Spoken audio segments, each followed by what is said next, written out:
Josh Goulding, and this is Dana Hutson joining me.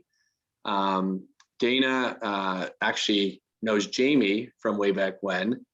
They're friends, and Jamie and I talked with Dana a month or so ago about the service that she offers, and we thought it would be really interesting opportunity to share with clients, because so many of us have, whether we've gone through ourselves or have gone through it with a family member, cancer is something that affects so many people, and it's really not talked about that much, especially kind of navigating the from the time of diagnosis to treatment and beyond. It's really an overwhelming process. And I personally, as many of you know, dealt with this. My mom was diagnosed back with lung cancer back in March of 2016. And I remember my brother and I flew out to Arizona, and we were there with my parents when she got the diagnosis. And it was, there's no other way to describe it other than it was a trauma. It was an intense trauma for the family. So not just for her, for my mom, obviously that was the most intense, but for all of us. And when I heard what Dana did and her background and her experience, I thought, wow, this would have been something extremely valuable had we known about it at the time. So anytime there's a situation like that, we want to try to make it known to all of our clients so that they can benefit from it and just have it as a resource. So Dana, I'm so thrilled to have you here, and I think our clients are really lucky to be a part of this discussion. So before we get started, I just want to mention, if any of the people who are attending want to ask questions, feel free to type them into the Q&A or chat box. You can click whether you want it to be anonymous or not. And I'll pass those questions along to Dana kind of at the end of our discussion. So Dana, why don't we start with can you give us a little bit of a background on yourself, how you got into this business? I know you have a personal experience dealing with cancer. So anything you can share to give our listeners context on who you are and what you do, that would be really appreciated. Thanks, Josh. And thanks to everybody for taking the time to participate today. I'm grateful for the opportunity with 4J Wealth. I appreciate you guys a lot. The story for me is, and I apologize, Jamie's heard this before and so has Josh, but I will tell it again. I thought I was going to be a physician. That's what I wanted to do. My grandfather was a doctor. My grandmother was a nurse. There was lots of medicine in my family. So I just thought that's what I wanted to do until I got to college and was on the pre-med track and met organic chemistry. And that weeded me out of pre-med like it's designed to do. And so I pivoted and went to the business school, which was great. But my love for medicine and science and like that environment never went away. So I took my business skills and wanted to apply them within healthcare. So that led me into a career of corporate healthcare, where I worked in big pharma and later in my career with biotech for over 2 decades, just on the delivery side of healthcare, and all manner of jobs, always pretty much focused in oncology, which is the study of cancer. And then my dad was diagnosed with a rare bile duct cancer, cholangiocarcinoma. And I saw the healthcare system from a completely different perspective, right? So I went from the delivery side to the recipient side. And as a daughter and as a caregiver for my father, it became very clear to me that this is a horrific journey for somebody to go through if they don't have somebody with healthcare literacy around the system, around cancer, around, it can be a very frightening place. So that gap led me to quit my corporate job at Genentech, which is a big biotech in South San Francisco. And I started my consultancy about 4 years ago after my personal experience with my dad. And since then, private patient advocacy or navigation, or there's lots of different words to call what we're doing, has become, it's a certified profession now. So I sat for the certification in 2018, and I am now a board certified private patient advocate with my own practice. And I've chosen to focus on helping families and people with specifically with the cancer diagnosis, because that's where I have the most knowledge. That's where I have the largest network. That's just where I can feel like I can bring the most value. So that's the story. That's a great story. And I know when my mom was diagnosed, it was very overwhelming. She was diagnosed. We were in Arizona. They had done the scans and done a biopsy. And basically, the doctor there, the oncologist, said it's unknown source, which, as you know, is a very, not a good prognosis. And we got the scans. We sent them to Georgetown. We were kind of in a panic, and the oncologist called us there and said, the way this is presenting itself, it really looks like lung cancer to me. And as sad as it is, just the oncologist at Georgetown saying this presenting at lung cancer gave us actual hope.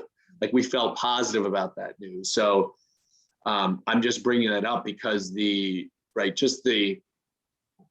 that's the two conflicting oncologist opinions, the one that we were getting from the clinic in Scottsdale where my parents lived, and the one in Georgetown. Of course, we moved everything to Georgetown because we liked this is presenting as lung cancer more than the source is unknown. But maybe can you talk a little bit about the private patient advocacy, and what that means, and just, because that's a fairly new, I don't know if it's a fairly new concept, but it sounds like that now there's a certification around it. So yeah, it is new, Josh. And so just what is so confusing, one of the very confusing things about just oncology and medicine in general is just the acronyms and the vernacular, right? It has its own vernacular, like many professions.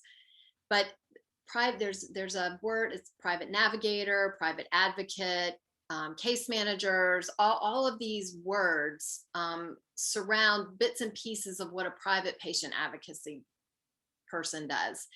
The biggest distinction and the easiest way to think about it is in an institution. So we're local here. We'll use Inova as a example. So within that system of Inova, there are patient navigators and patient advocates and people that are there, but they work for the Inova system. And their whole goal, and the reason why they're even there, is because the system has gotten so complex and so complicated that they're basically customer service manager people to keep everybody happy and to keep them in the system. right. A private advocate, the benefit of a private advocate is I don't work for a system. I don't work for an insurance company. So I'm not working for somebody else's risk management department, and I'm not trying to keep costs down, with the insurance company. I work for you, the client. So I have a much broader perspective. I can help you navigate outside of the system, between systems, whatever you want to do. And so that's the difference, is the private, we work for the clients. So it's a fee-based, it's a fee-for-service consultancy. Sure. Mm-hmm. Yeah, and I can see the value of that, because even just in the transition from kind of Arizona, I don't remember the name of the health system there, to Georgetown, and then ultimately we ended up with Dana-Farber up in Boston. But just between those systems, it was, very, very confusing, very messy. And I think even in those initial meetings, having someone like you, and maybe you can speak to this a little bit, but I remember that the first few meetings, the vernacular that the oncologists use and the nurses use, and how they're explaining things, it just makes no sense. And you're dealing with all this emotional trauma of the reality that you or your loved one has cancer. I mean, that's where you can really come in and kind of slow things down and meet with the patient, the client, your clients afterwards, and say, here's what was said, and here's what this means, and here's our options. Yeah, Josh. I mean, unfortunately, this is such a common scenario that you're painting, right? And I'm sorry that your family had to go through it. I'm sorry anybody's family has to go through it. And that just brings me, the statistics for cancer in this country are 1 in 3 of us are going to be affected by a cancer diagnosis, either directly or indirectly. So the potential of all of us having to deal with it on some level is good, unfortunately. Yeah. And that's for a lot of reasons. That's another talk. But what you're mentioning is the most value that I feel like I can bring is early on in a process for the very reasons you just talked about. So one of the things that private advocates can do is we help prepare clients for those appointments. So if you have a conversation, like you guys could have called us right before, before your mom even went to Georgetown, I would have sat with you and your brother and your dad and your mom, and we could have had a conversation on actually preparing for that consult. So you all would not be hearing things for the first time. So things would Right. make sense. And I either accompany clients on appointments a lot of times, because the healthcare system tells you take somebody with you, right? Don't go to these appointments by yourself. Take somebody with you. But what happens is most of the time we're taking our friends, our neighbors, our loved ones, and it's the blind leading the blind. They don't have any information either. They're just there for sort of moral support, which is great, but they're not understanding what's going on any more clearly than you are. So having an advocate to actually even go on the appointment with you so they can hear, what's happening, and if there are follow-up questions that get sparked, and then they can download with you on the back end and, okay, this is what they said. There's a statistic that is out there that we forget 80% of what we're told when we're dealing with healthcare. So I believe that. yeah, so you're not hearing it, for one. It's going in one ear and out the other, and what you are grasping, it just doesn't make any sense. And you Right. said something, Josh, you said to slow things down. The system is designed to just, you get a diagnosis and you're off and running, and they're referring you to this person and that person. You go to this surgeon, and you need to come over here, and you do this, and you're on this like roller coaster thinking, I have to do all this because they know more about it than I do, and so I'm going to listen to the experts. When in reality, you do have time to pump the brakes usually, and think about, okay, where do I want to go? Is this the best person for me? And all of those questions, and that's where a private advocate can help as well. Yeah, no, absolutely. And one of the things that actually the oncologist did that was probably a good thing in that first meeting is, of course, leading into that, we had Googled, right, the cancer, and she goes, do not do not do that. And it did. It sent us into a tailspin, because obviously the statistics, even to the extent, and my mom did pass away a year after her initial diagnosis. So even if the statistics end up playing out correctly in terms of what the Google search revealed, it doesn't add any value, right? Because you just, at least for us, it just made me that much more anxious and worried and stressed about, oh my God, right? It doesn't provide any real value in terms of your decision making. Yeah. So I don't know if you probably give the same advice to clients, is avoid Google searches and things like that on the cancer. Is that fair to say, or does it depend? No, oh boy, it's one of the first things that I say to people is like, please don't Google. For a couple reasons, Josh. One, the statistics are statistics. Yeah. It's just what they are, right? They're not personal. They're not one person. It's a bell curve for the most part. And there's people that do much, much better than the statistics. And then there are people that don't do as well as the average. And so I always tell my clients, like, your story is not somebody else's story, because we are so unique in the way we're created in our DNA and our genetic profiles, and then the genomic profile of the tumor, and everything is so specific, which is why, by the way, we haven't like cured cancer broad brush, because it is so specific and individualized, right? So please don't go Google, because everybody's got an opinion. Everybody's got a story. You'll find yourself going down a rabbit hole in a chat room with somebody that's got this horrific story, and it's just not healthy. It's not healthy. And would you also agree that because of the rate of change of technology, biotechnology, that statistics you're looking at for certain cancers really aren't as relevant because of how much progress has been made? Yes. And so you may be looking at a study that was published in 2000. And since then, we've had like 56 new, immunotherapies approved. Right, And they're not even part of the study. right. So, it's not to say that you should never go on the internet, but there are definitely like certain sites that have been vetted, that are good resources, that are, good. And somebody like me could point you to those So sites, you could, or your physician. so you could kind of act as a curator to say, if to the Yes, extent you want to do research, here's the places to yes, go. Look and do research. yes, yes. Super, Because there super. are people that want to do research, and I want to help them do research. This is also really individual too, Josh. So, there's certain people that want to know the statistics. Like Yes, they want to know. yes, Okay, well, here's how we can go find that. There right. are other people they don't want to know. They don't want to know at all. And that's fine too. It's just very It, individualized. it's so interesting because the value you provide is no one's thinking after they get a cancer diagnosis. Let me go Google a cancer consultant, someone who can help me navigate. All they're Googling is, what does this cancer mean, and am I going to make it? Right. Whereas a much more effective route would be to contact someone like you. So I just think it's kind of ironic how our brains work. Well, Can you?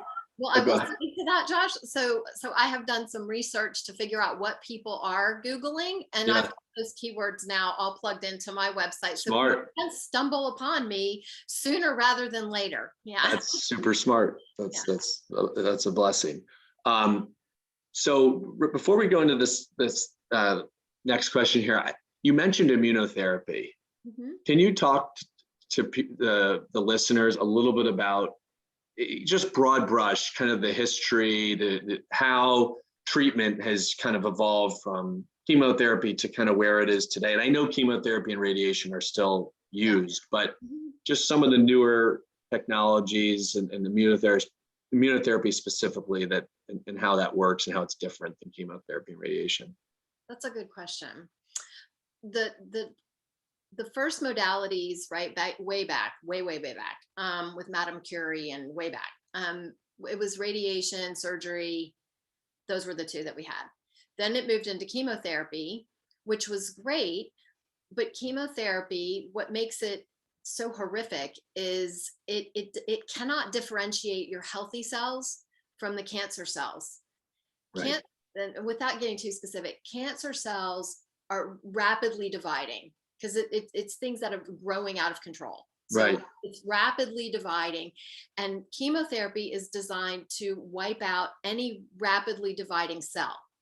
So it doesn't just get your cancer cells, it gets your hair follicles, which are rapidly dividing. There's cells in our gut that are rapidly dividing, which is why people lose hair and why they get nauseous and have vomiting and all of that. right, So it was sort of a scorched earth, this was the only way we could do it. right, Well, what's happened is after the human genome was mapped, and now we have all of this genetic information about ourselves, we know more about how individual cells work, and the clinicians and the scientists have figured out what the actual mutation is of a specific cell that is growing out of control, and it's the cancer cell, right? So a cancer cell is nothing but a healthy cell that has gone rogue. right, So they figure out why is that happen. Well, now we have all these targets within individual cells, molecular targets, that the scientists have been able to design therapy to just target the one thing that's broken in the cell. So the way I like to describe it to some of my clients, who are like metaphor, they like to think like that. Think about if you, back in the old days, we knew that we had a red car that was bad. So you would go to a parking garage and you would have the tow truck take away every red car because that was causing the problem. And so even some of the red cars that weren't broken, they got dragged away. And now we know that it's a red car, but we know that it's a Honda, and we know that it's a fuel pump in the Honda. So now our tow truck can go in and look for the red car that is the Honda that has a fuel pump problem. And we have a therapy that can just go fix the fuel pump. So we can actually look under the hood of the cells and not just wipe the cell out. And so you've got biotherapy now that is immunotherapy, which uses your own immune system to identify rogue cells and get rid of them. Or or they have checkpoint targeted inhibitors that know that the fuel pump needs to be fixed. And so it's going to the cell and fixing the fuel pump. Does that make sense? Yeah, that's really helpful, actually. It was never explained that way when we got it, but that is super helpful.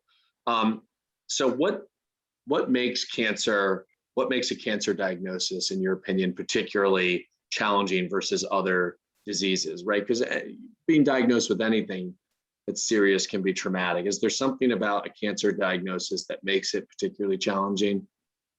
Mm, I think you kind of mentioned it when you were talking about your own mom. Yeah, It's traumatic for not just the patient, but for it ripples out through the whole family.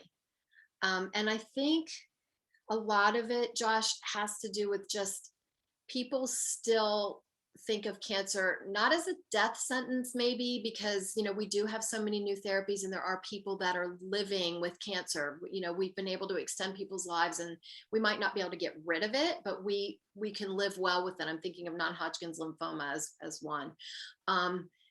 But it still has that dread of death around it. And so yeah, I think that really weighs heavy on people. I also think that it's so different because the the the therapy of sometimes is just so rough, and people yeah, know that, and it's not something that I'm just gonna be able to take a pill and I'm gonna be better, or I'm gonna get an injection, I'm gonna be better. It's something that is gonna be long and drawn out and not easy for most people.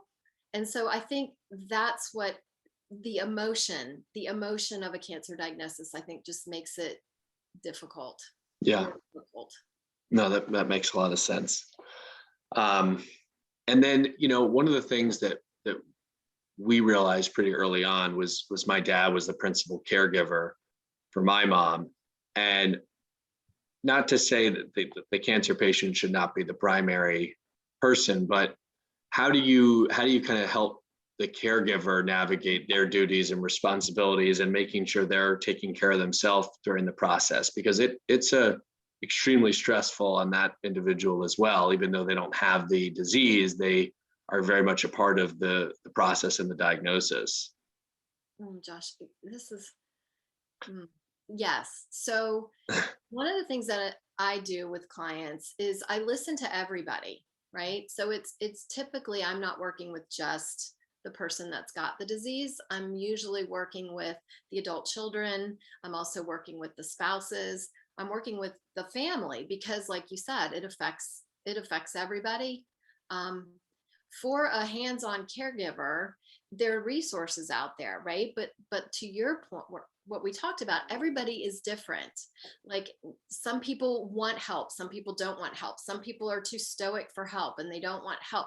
But it's my job as the advocate to listen, to hear people, to understand where they are, understand what they're willing to accept, what they're not willing to accept, and then to provide the appropriate support and resources for those people. I can't make somebody call a support group. I can't make somebody call, but I can at least give them the resource.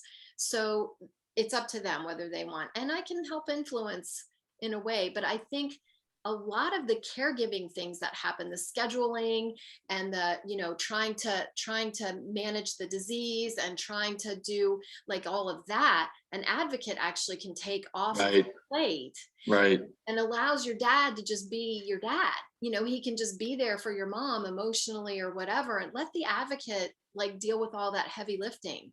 Right. Yeah, there's no question a lot of what he ended up doing are the things that you would do, Yeah. right? Which is the note taking, the follow-ups, the who to contact, the research, all that kind of stuff. Yeah. And providing So them with the right resources, right? And because then it allows people in the family to just be who you are in the family and not have to take on these additional roles yeah, of management. yeah, no, absolutely. So I mean, the roles, I mean, shouldn't say role, you play a number of roles as the private patient advocate. Can you kind of go through those roles, and maybe it depends on when you're coming in during the timeline, whether it's right up front or kind of in the middle, and then how how would someone engage you? I mean, how would the cost structure work? You kind of mentioned it's fee for service. To the extent you want to talk about that, that would be helpful. Sure. Yeah, sure. So it depends on when people find me. So if I come in early on, that's usually, in my opinion, is where I can provide the most value, because that's where you're like drinking from the fire hydrant. They're, just bombarding you with information about things that are completely foreign to you for the most part. So I can help to synthesize all the information that's coming in and help. It's education, but it's not, just to help things make sense for the family so they understand what people are talking about, what, all of that, what the treatment options are, where the experts are, all of that. So that's one role that I take. Another one is I facilitate family conversations quite a bit. It's interesting to watch a family. It happened in my own family when a cancer diagnosis comes to light, because everybody's fear and emotion come to the top. And I don't know about you, Josh, but like, I don't operate my best self when I'm fearful. That's not my best self. I don't think many people do. So we, I can help facilitate family sort of crucial conversations too. I do a lot of that.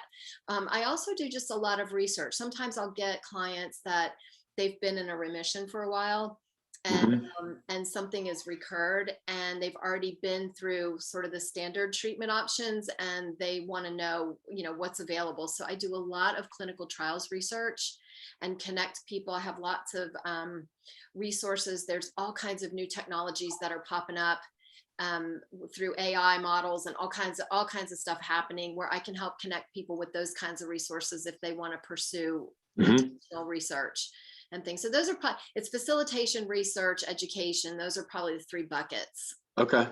And just because from in my situation, not to put you on the spot here, but ultimately my mom did pass, and kind of at the end declined quickly and then passed. But at that point, it's a whole different set of issues that the family's dealing with. Is there, obviously that's not kind of what you do, but is that something that you would then potentially say, here's some resources to help you now that you're at this point? Or so it's fun. It's not fun. I don't mean funny, haha. It's interesting.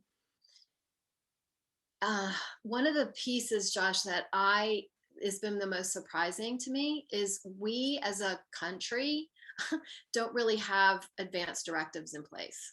Now, all of your clients probably do, because you're counseling your people really well, but the majority of people do not have advanced directives in place. They don't want to think about it. They don't want to talk about it. And so I don't know why it's this thing. We think if we're going to talk about it, then it's just going to happen faster. I don't know what it is, but they don't have it. That makes for a huge mess in a family, right? Especially when you've got this impending outcome that maybe nobody wants. And if things don't go the way you want them to, well, that's the outcome. And so one of the things that I do is I help people have these conversations, Josh, earlier in the process, as I'm working with the family, as I'm sort of reading the situation. So there is support if things don't work out the way people hope.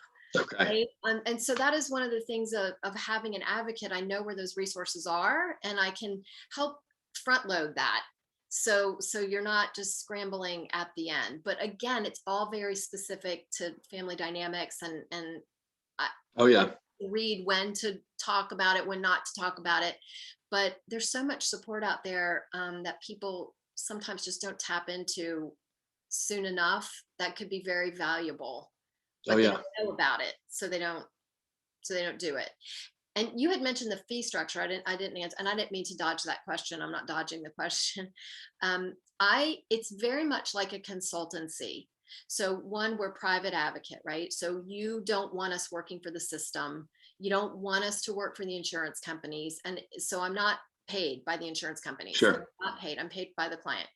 And it's the way I work. There's all different people out there, but the way I work is after I have a consultation with somebody, I will provide you with a very specific scope of work of how I'm going to help you solve the problem that's right in front of you, like the thing that's going to make you feel the most relieved. Right.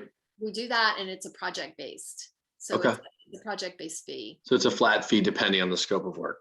Yes. Okay, Yep. makes sense. And most people will re-engage, we'll do with the scope of work. And then most people, what they end up doing is when they come to another decision point, they'll re-engage because they want the support and they want my thought, they want to have a thought partner, a decision partner. Sure. Mhm. Yeah, no, that makes sense. And just think, I was thinking about it another way. Obviously, we're in the finance business, wealth management business, but there's some overlap with health. But one of the things I was thinking about as you were saying this is that people, you don't operate at your best when you're right, when you have a lot of fear.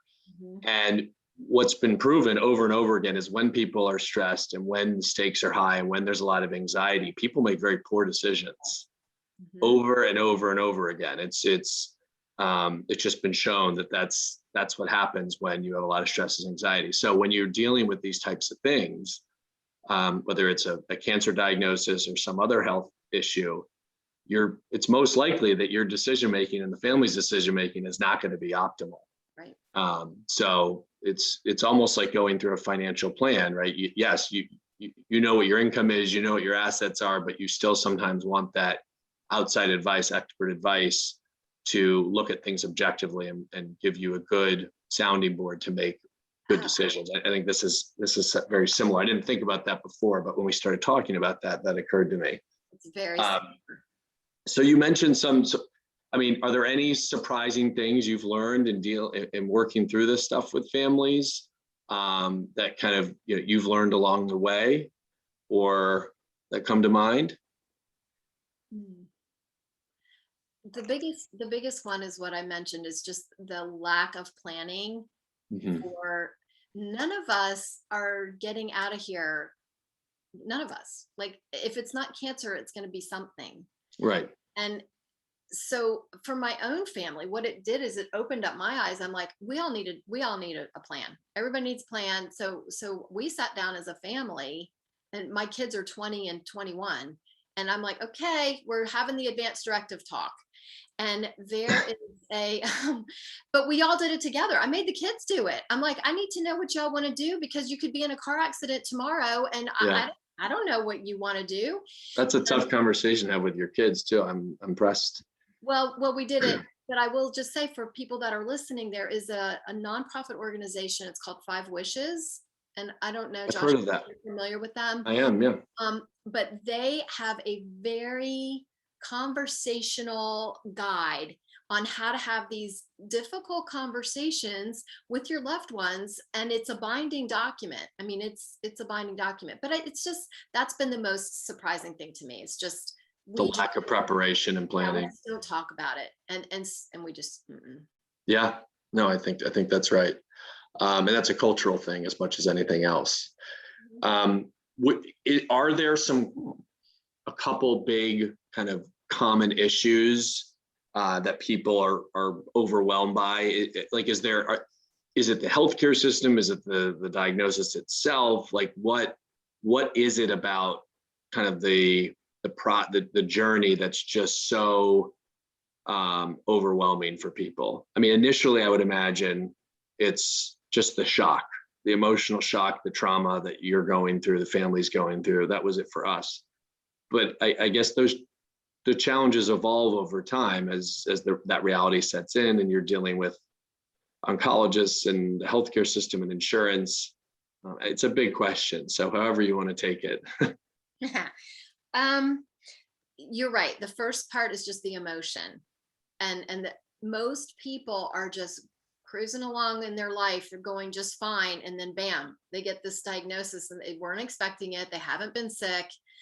It's just it comes out of left field. So Yep. that's the first part, and it really is traumatic. um the second piece is I feel like just the impact that it has on the family as it moves on, because like I mentioned, treatment is typically not a one and done, right? It's months for the most part of treatment. And so it starts to take its toll on family dynamics, on just caregivers' ability to really be present and be helpful, and everybody. So that's a weight that weighs on people. So now it's not just affecting the person that has it, but it's also affecting the family in a variety of ways. And I feel like those are the two biggest struggles for people. The other is the lasting effects of the treatments. So, now you're never the same once you've been through a cancer diagnosis. Your body's never the same. You're never the same because the treatments they have their own set of sequelae and their own set of circumstances that you have to live with a lot of times for the rest of your life. Yeah. So there's a whole survivorship component of this thing. Like once you get through it and you're on the other end, it's like, okay, now how am I gonna live? What is the new normal It's look like? interesting. Yeah, that's really interesting. Okay, that's helpful. And then support groups. What are your thoughts on support groups? I guess sometimes they play a role, sometimes they're not a fit. It just depends on the family. Totally depends on the individual. But the good news is there's so many different types. And so I always provide different resources depending on who's involved, whether it's, young children or the spouses or family members.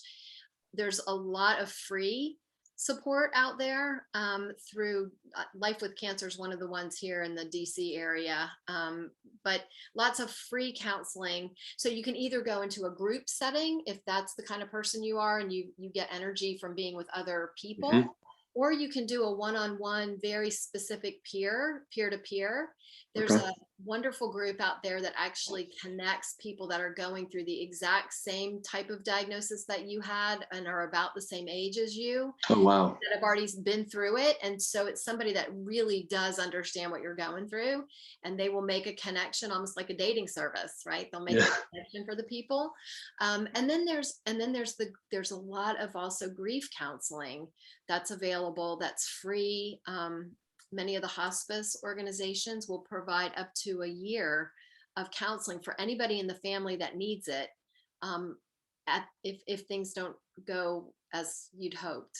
That technology you mentioned, like almost like a dating app where it pairs you with someone, that's pretty creative. It's very creative. They're called Enterman's Angels, and you go in and you fill out a profile, just like, and then they take your profile and they match you up, and that person, you can do it either Zoom, you can just be on the phone, and so they don't have to be local either, which is good. That's been really helpful for some of my clients that have very rare cancers, Okay. where there's not a support group Right. because there's not enough people to have a support group. And I've been able to connect them with some That's people that know huge. exactly what they're going through. Yeah. Yeah, that to me would be that's really amazing. And then in terms of it does look like we have a couple questions. So I want to, because we only have 15 minutes or so left, I do want to pivot to the questions to make sure that listeners get their questions asked. So Jamie, if you're on, do you want to pull them up and read those questions to Dana, or I don't know if Jamie's still on. No, I'm on. Hi, Dana. Hey, Jamie. I'm good, thank you. So we've got a question from an individual. Are there any services provided on an hourly fee basis, and what is the hourly charge? That's a good question. So the hourly, there are people that do it hourly, and it can range anywhere from, and this is going to speak to the newness of the profession. Okay, it can range anywhere from $50 an hour to, I know there's a woman in New York who is a PhD in biochemistry, and she charges $500 an hour. So the range is huge. The average engagement for me is anywhere from $1,500 to $3,000 is the typical engagement, and that's probably anywhere from 10 to 20 hours worth of work. So if that helps give you a range. That does help, yeah. And then we've got not as much as a question, but just kind of some information from an individual that we've worked with that has had a type of cancer that I think became part of this group, but he just wanted everyone to know that Hope Connections for Cancer Support Yes. in Bethesda, Maryland, has multiple cancer support groups, and then all of their services are free of charge. Yes, thank you for saying that, because it just slipped my mind when I was talking. I was thinking about Virginia, and I'm like, I know there's one over in Bethesda, and the name escaped me, but it is Hope Connections is a wonderful service as well. Yes. So you were already familiar with that. Very much so. I just had a client. I just referred a client over there this week, actually, to Hope Connections. And I have kind of one follow-up question on you mentioned the clinical trials and immunotherapy. How does insurance interact with those things? Is that something when does insurance cover those, and when does it not? I'm so glad you asked this question, Josh. This is the ugly. This is what's ugly, and this is why. And I'm not plugging like you guys, right? But I tell my clients, if you have a wealth manager or somebody that's helping you, they're one of the first people you need to call when you get this diagnosis. And this is why. To answer your question, most of the immunotherapies are covered. They're covered by insurance. Okay, so that's good. But some of these therapies are $8, $10, $15,000 a shot, some of them even more. And what's happened in our healthcare system is the cost shifting that has happened with the Affordable Care Act and everything. More and more of the burden is being placed on the patient. So even if you have good insurance and you've got insurance, if it's shifted from 80-20 to 60-40, that's a 40% of, $65,000 is a lot of money out of pocket. And so what's happened is the out of pocket costs have skyrocketed because of innovation and just because of this cost shifting with your insurances. And so deductibles are higher, and all of these things are higher. And so a disturbing statistic that came out in 2012, it was published in a health journal, is that people with a cancer diagnosis are 3 times more likely or to be at risk for bankruptcy.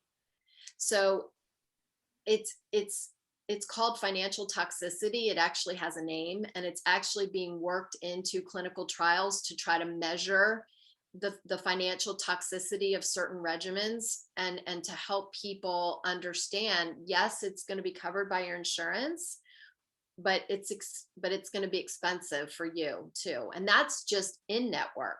So when you start trying to go, if you need a specialist outside of your network, just because, and that's one of the things we try to do, is help you stay in your network and get the best people in your network. But sometimes you've got a cancer diagnosis where the person that has the most information and knows the most is going to be somewhere else. Right. And so you have to take all of that into consideration. And it's important to figure out, talk to you guys and figure out, is there some way we can tweak your portfolio to get you a little more, cash flow so you can deal with this out of pocket stuff. Right. But the one, I rest in peace medical debt. Have you heard of this, Josh? No. So I just want to tell you guys about this, because it's the silver lining of this story. So there were 2 guys, and they used to be the collectors, like they were the debt collectors, right, for the insurance or for the medical billing. Mm-hmm. And they were so taken aback by just people's stories and what's happening to people, that they're just going bankrupt with medical debt, that they left their company, and now they bought up a bunch of debt with pennies on the by pennies on the dollar. They bought up all this debt, and now they've started this nonprofit where you can make donations, and all of the donations go to medical debt, and they just will take big chunks of zip codes and geography and just pay off the debt. And you'll just get a thing in the mail that just says your medical debt's been forgiven. They can't specifically work with one person and just forgive their debt, but if you're lucky enough to be in that geography where there's more people, you might have your whole thing just wiped away. Is that a 501c3? Like, is that a charitable deduction that people could take to donate to them? It is. And that's why I should tell you guys about it, because it might be something interesting for your clients to know about. Mm-hmm. Yeah, that's really interesting. Mm-hmm. Yeah, and I would, the longer you've been doing this, the more connections you make, the bigger your network, the more value you can provide to clients, which is right. So super, super helpful. Any more questions, Jamie, that have come in? Or we? There is, yeah. One individual thanked Dana, said perfect answer on charges.